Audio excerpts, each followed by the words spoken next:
Washington, D.C. last night. Guess who's coming to dinner?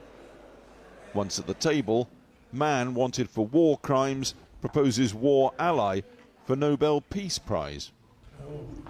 It's nominating you for the Peace Prize, which is well deserved, and you should get it. Thank you very much. This I didn't know. Benjamin Netanyahu is wanted by the International Criminal Court as, quote, allegedly responsible for war crimes of starvation, attack against civilian population, murder, persecution and other inhumane acts. He denies the indictment. But back home in Israel this morning, MPs gathered at Parliament in Jerusalem, already absorbing a new plan for Gaza, widely condemned as a war crime. Outlined in a briefing to Israeli media by the Defence Minister Israel Katz, the government insists it'll protect people. The plan is reverberating globally, revealing as it does Israel's long-term thinking for the Gaza Strip. Specifically, what is planned for the far south of the Strip. Centering on Al-Mawasi, the plan is to move 600,000 people from this area to Rafah to be confined in a camp from where they will not be allowed to leave. The idea is widely endorsed by the ruling Likud party, including the chair of Parliament's Foreign Affairs and Security Committee. Because it's not about camps, it's about protecting civilians. I don't want any casualties. I'm at war against terrorists. I'm not at war against civilians. Why are you going to lock up 600,000 Israel is not locking up. Israel is securing. It is. No, it's not. This is what you think, and I'm answering. You can say 10 times, I will answer you 10 times. Israel does not want to hurt civilians. Israel wants to secure civilians. You don't want, I don't want civilians to be hurt. I'm fighting terrorists. I'm not fighting civilians. The far right, gleeful at the prospect, say these people will be getting heaven. They'll get heaven. They'll get everything that they need. They'll get all the supplies, all the treatment that they need. Everything will be given to them there. And to be clear, they can come and go. Just a second. Not at the beginning. So they can't leave? That's, as I've said, at the beginning, no. As long as Hamas is there, and we want to differentiate Hamas from the population. Some centrist politicians were only just becoming aware of what was planned. They couldn't believe what they were hearing.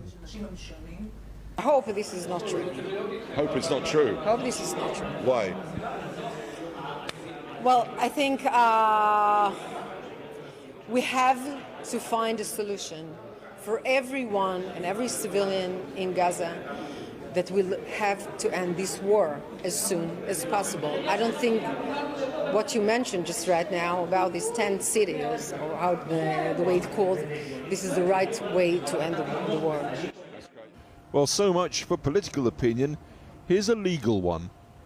A plan to commit a war crime, even maybe a crime against humanity.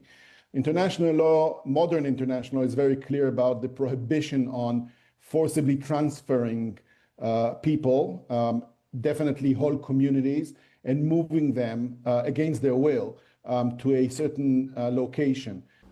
The EU, the UK, I would say the United States, but I'm afraid they won't put pressure on Israel. But the international community as a whole has a stake in this. This is a violation of the most basic tenets of international laws of war as we know it after the Second World War. It has to be stopped. That may be coming. This is Gaza now, day 641. A three-storey block of flats in Deir al-Balah, targeted by Israel at 3 this afternoon. 4 people killed, several more injured, and some unaccounted for. So there being no working diggers, it is a bare-hand scrabble for possible survivors. A bloody plastic bag of what appeared to be human body parts arrives at the Al-Aqsa hospital, along with the injured. And tears over the border in Israel too today. The funerals after 5 soldiers were killed along with 14 more injured in northern Gaza yesterday. Israel has lost 449 soldiers in her war there now.